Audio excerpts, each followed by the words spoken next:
protect our citizens, I've also designated multiple savage drug cartels as far as and you see this, and you see it happening right before your eyes. Let's put it this way, people don't like taking big loads of drugs in boats anymore. There aren't too many boats that are traveling on the seas by Venezuela. They tend not to want to travel very quickly anymore. And we've virtually stopped drugs coming into our country by sea. We call them the water drugs. They kill hundreds of thousands of people.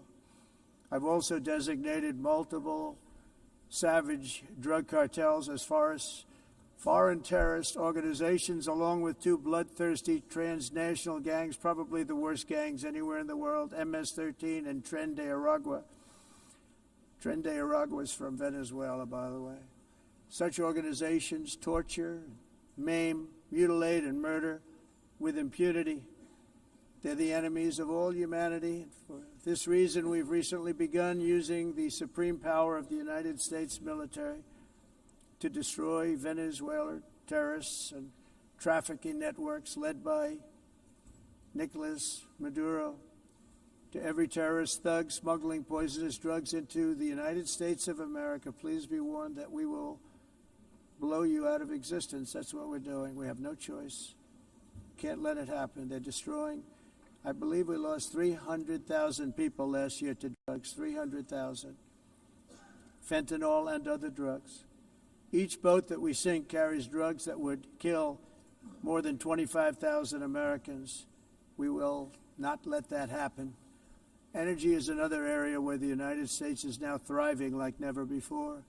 We're getting rid of the falsely named renewables. By the way, they're a joke. They don't work. They're too expensive. They're not strong enough to fire up the plants that you need to make your country great. The wind doesn't blow. Those big windmills are so pathetic and so bad, so expensive to operate. And they have to be rebuilt all the time, and they start to rust and rot.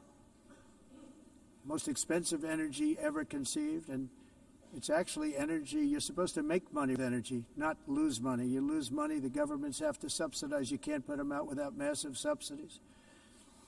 And most of them are built in China, and I give China a lot of credit. They build them, but they have very few wind farms. So why is it that they build them and they send them all over the world, but they barely use them? You know what they use? Coal. They use gas. They use almost anything, but they don't like wind. But they sure as hell like selling the windmills. Europe, on the other hand, is a long way to go, with many countries being on the brink of destruction because of the green energy agenda. And I give a lot of credit to Germany. Germany was being led down a very sick path, both on immigration, by the way, and on energy. They were going green, and they were going bankrupt. And the new leadership came in, and they went back to where they were, with fossil fuel and with nuclear, which is good. It's now safe. You can do it properly. But they went back to where they were, and they opened up a lot of different plants, energy-producing plants, and they're doing well. I give Germany a lot of credit for that. They've said this is a disaster, what's happening. They were going all green. All green is all bankrupt. That's what it represents. And it's not politically correct. I'll be very badly criticized for saying it, but I'm here to tell the truth. I don't care. It doesn't matter to me.